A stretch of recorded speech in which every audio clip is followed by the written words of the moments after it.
What is the career path for a Scrum Master?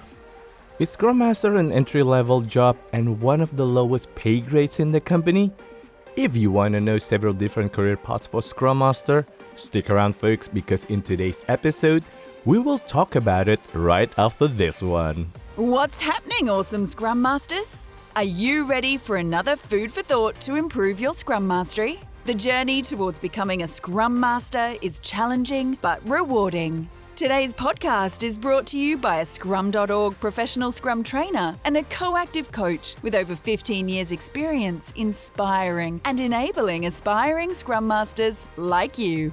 So buckle up and get ready. From Brisbane, Australia, here's your host, Joshua Partogi. Hey, what's good this week, awesome people? I hope you're well and keeping safe. If you're watching today's episode on YouTube, I would like to let you know that today's episode is also available as an audio-only version on Spotify, Google Podcasts, or Apple Podcasts. We are now on episode 14 for the Think and Act Like a Scrum Master podcast, folks. It is currently Sunday, the 20th of March, 2022. Brisbane is now in a much better situation than when I recorded the previous episode, folks. It's bright and sunny outside. It's an awesome day to go out. No more flood. It's time to go out. But what am I doing here on a beautiful Sunday afternoon? Recording a podcast. Anyway, folks, I'm glad to do this for you. In today's episode, we will talk about the career paths for Scrum Master. The reason why I want to talk about Scrum Master career paths in today's episode, because I've met so many people who are interested in making a career as a Scrum Master, and I've been getting a lot of questions from these people about the career path for a Scrum Master. Many of them would like to know, what does the future looks like if they're going to invest in and make a career as a Scrum Master? Now, I've also met some people who feel that the career path for Scrum Master is not that interesting, because when they look at the whole corporate ladder, they cannot see how the Scrum Master can go to the highest rank in the whole corporate hierarchy. I've also seen some companies who made Scrum Master as a job title, and sometimes in these companies, the Scrum Master is made as the lowest pay grades in the whole company and only filled by people who are fresh out of college. Now, let me explain here. I'm not saying that someone who is fresh out of college cannot be an awesome Scrum Master. The point I want to make across is, we should not have a perception that Scrum Master is one of the lowest pay grades in the whole corporate structure and should only be filled by someone who is new to the industry. In fact, if a company has that kind of perception about Scrum Master, people in the company may be questioning how can someone who is supposed to be the master is held by someone who is new to the industry. So folks, in today's episode, I would like to encourage you to have a different perspective about career path in general, and more specifically about career path for Scrum Master. Now, as you have already know, Scrum Master is not a job title. It was never intended to be, and I also personally think it shouldn't be. Now, as you already know, Scrum Master is one of the accountabilities in Scrum. So for example, you may have a job title in the company as People Operations Manager, but if you're the one accountable for the Scrum team's effectiveness and also accountable to ensure that people understand Scrum according to Scrum Guide, then you're the Scrum Master. Now, I've already made a video about the accountability of a Scrum Master. If you haven't already watched that video, go search it up on my YouTube channel. My YouTube channel name is Scrum Master in Black. Besides accountability, and this is my personal opinion, folks, I think Scrum Master is also an attitude of leading by using evidence or empirical data. Because when we read the Scrum Guide, Scrum is all about empiricism. So the Scrum Master is a leader who doesn't make decisions based on assumptions. Now, besides leading by using evidence or empirical data, Scrum Master is also an attitude of leading by serving and leading by being an example rather than using authority or power or force. And the Scrum Master wears 8 different hats when leading people in the company. Now, I've also already made a video on this topic. Go search it up on my channel.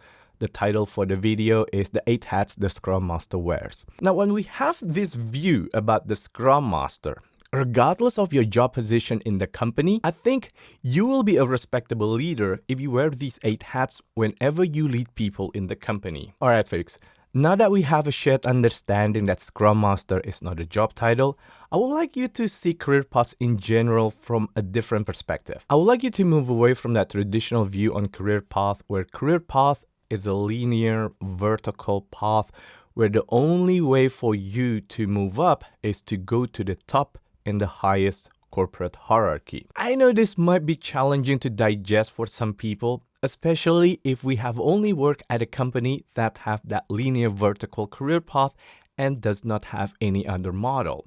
When talking about career paths in this era, from 2022 and beyond, I think we should no longer see career paths as something linear and only goes up vertically. And I also personally think that we as individuals are the ones responsible to define our own career path rather than relying on our employer or the human resources department or the people operations department to define the career paths for us. In today's episode, I will share 4 possible scenarios. All of it is based on my personal experience and observation, just to give you an insight and a new perspective about the career path for a Scrum Master. And of course, folks, there are many other possible scenarios beyond the 4 paths I will share with you today. My experience does not define the universal truths. Now, folks, if you're watching today's episode on YouTube, go down to the comment section down below and leave a comment in the comment section if you have experienced other scenarios beyond the 4 scenarios I will share with you today. So not only that I will learn from you, but all of us as a community can learn from each other. All right, folks. Let's start with the first scenario, and this first scenario is what I call as the structural path inside the current company you work. This is the path that will take you to the top of the corporate ladder. So let's introduce a character to describe this first path. Let's call this character Joe. So Joe works at Acme Corporation. Joe started working in this company from an entry-level position as a software engineer in the product development department. As a software engineer, Joe thinks the way people develop products can be improved. As time proceeds, Joe is promoted to be the development manager. He acts as a Scrum Master for the Scrum teams in the product development department, even though there's no formal job title called the Scrum Master that is acknowledged by Acme Corporation. As time progresses, because of Joe's leadership style, he's promoted by the management to be the Vice President of Engineering. Joe's job title has changed, but he still acts as a Scrum Master. He still wears the 8 Scrum Master hats. He uses the mentoring and coaching hat a lot to develop more people in the company to lead like a Scrum Master. Now, rather than only focusing on the Scrum teams under the product development department, Joe broadened his influence across the company. As time progresses, Joe is appointed by the board of directors to be the chief information officer. Now, many people in the company already lead like a Scrum Master because Joe has given coaching and mentoring to many people in the company. Now, as the CIO at Acme Corporation, with Joe's authority at the senior leadership level, he mentors and coaches his peers at the senior leadership team so they can also lead the company like a Scrum Master. Besides coaching and mentoring, Joe also used the Point North hat and the facilitator hat whenever the senior leadership team needs to make decisions. So as you have already heard, in this first path, you're moving up in the corporate hierarchy even though your job title has no Scrum or Agile label on it. You still bring the 8 hats of the Scrum Master as you move up in the whole corporate hierarchy. In this path, outside of the Scrum team, you're still responsible for the functional tasks you need to accomplish. In this path, we see Scrum Master as an attitude or as a leadership style rather than as a professional job title. Alright folks, now let's look at the second scenario. The second scenario is what I call as the professional path in the current company you work. This may be an interesting path for those of you who do not have any aspirations to go higher up in the corporate hierarchy but would like to go deep in your craft and mastery. You're more focused on spreading agility across the whole company horizontally rather than focused on moving up vertically. So let's bring another imaginary character to explain this second path. Meet Anna. She works at Huli Corporation. She started working at this company from an entry-level position in the People Operations Department. She noticed that how work is organized at Huli Corporation is unstructured. So Anna influenced her colleague in the People Operations Department to use Scrum with a one-week sprint to bring a structure in the way people collaborate together. From learning Scrum, Anna discovered professional coaching and took professional coach training. She found out that coaching was quite natural for her, not only because her background was in psychology, but also because she's a curious person. With the coaching knowledge she gained from professional coach training, she gave coaching sessions to some of her colleagues. Not only professional coach training, Anna also took professional facilitation training to deepen her skills in facilitation. With her knowledge in Scrum, coaching, and facilitation, she continues finding opportunities that can enhance the whole enterprise agility by influencing as many people as she possibly can. Her influence was noticed by the management, and now her job title at Huli Corporation is Enterprise Agility Leader. Because of her influencing skills, there are quite a few Scrum teams at Huli Corporation now. Within the Scrum teams, she's the Scrum Master, even though her job title in the company is not Scrum Master. When spreading her influence across Huli, Anna uses all of the 8 Scrum Master hats. Besides using the coach and the facilitator hat, she also teaches and mentors other Scrum Masters in the company who are less experienced than her. She also uses the Uphold Scrum hat and the Point North hat to teach new recruits about the fundamentals of Scrum and the value behind Scrum values. She does not have any ambitions to go higher up in the whole corporate structure and is quite happy with where she is at. Even though Anna does not move up in the corporate hierarchy, the company rewards her for higher salary from time to time because of the impact she gives to the company. Anna is also well recognized by the company as an effective facilitator. In certain situations, outside of the context of Scrum, she often gets called by the senior leadership team or the other departments to facilitate their decision-making or the brainstorming process. Her colleagues also love getting coaching sessions from her. The People Operations Manager often asks her to provide professional coaching sessions to certain individuals at Huli Corporation. So as you're hearing me right now, in the second scenario, you're going deep down in your mastery, but your job title may not necessarily change, and your salary is not tied to your position in the company, but by your level of expertise. Think of a doctor who works at a hospital who may not necessarily go up in the hospital's organization hierarchy, but is becoming a specialist in certain medical aspects and paid accordingly to their level of expertise. Many law firms also have the professional career paths. Most companies I have worked with, though, do not have both the professional career paths along with the structural career paths. In my personal opinion, every company should have both the structural paths and the professional paths because not everyone in the company wants to move higher up in the whole corporate hierarchy. Now let's talk about the third path. It's actually similar with the second path. Well, in fact, it's a branch of the second path. This is the career path that may lead you to go outside of the current company you work at.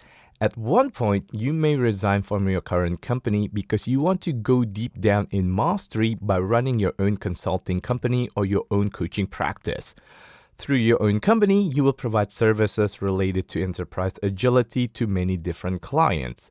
I personally think you should consider this path as an option that you list down on your career plan, especially if you prefer a more flexible type of work. I do acknowledge going down this path is not for everyone, as being an independent consultant or a freelance Scrum Master means you will be dealing with many turbulence and uncertainties. For some people, that is not their cup of tea. Now, as I mentioned earlier, because Scrum Master is not a job title, therefore, your job title on the business card may be Enterprise Agility Consultant, for example. And during the engagement with your client, Scrum may be one of the methods that you use in particular contexts to help your client improve its agility. Now, let's hear about the fourth path. The fourth path is also a branch from the second and the third path, even though I do not see many people around me go down this path. There are some people around me who go down this path, but from what I have seen, there are only a few. I've seen some people like Anna who started as a Scrum Master within a company, then later on in their life journey want to become an independent professional visual facilitator or an independent professional life coach. Now, the service they provide to their clients is not specifically facilitation or coaching that is related to Scrum or enterprise agility, but facilitation and coaching for a broader context for a more general audience. Now, some people go down this path because along the way, they find facilitation or coaching, which are the two of the hats the Scrum Master wears, is more interesting than Scrum or Agile itself. They became very proficient in facilitation and coaching and want to run their own practice as a professional facilitator or as a professional life coach. So that is all from me today, folks. Those are the 4 career paths for a Scrum Master that I have seen so far. Hopefully today's episode has given you some insights or new perspectives, or maybe even an inspiration that can help you design your own career journey as a Scrum Master. And bear in mind, folks, to broaden your perspective and see Scrum Master differently. Everyone has their own career journey. Do not limit the possibilities. Who knows, you may start as a Scrum Master at a company and may end up making a career as a stand-up comedian. Or maybe as a content creator. Alright folks, thanks for listening and watching to today's episode. I will talk to you again soon on my next episodes or on my regular videos on my YouTube channel. Now if you haven't subscribed to my audio only podcast, my podcast name on Spotify, Google Podcasts or Apple Podcasts is Think and Act Like a Scrum Master. And if today you're listening to the audio-only version podcast and haven't subscribed to my YouTube channel, make sure you have subscribed. My YouTube channel name is Scrum Master in Black. Have a fantastic week, folks. Keep having the beginner's mind, stay curious, stay awesome, and never limit your possibilities. Bye now.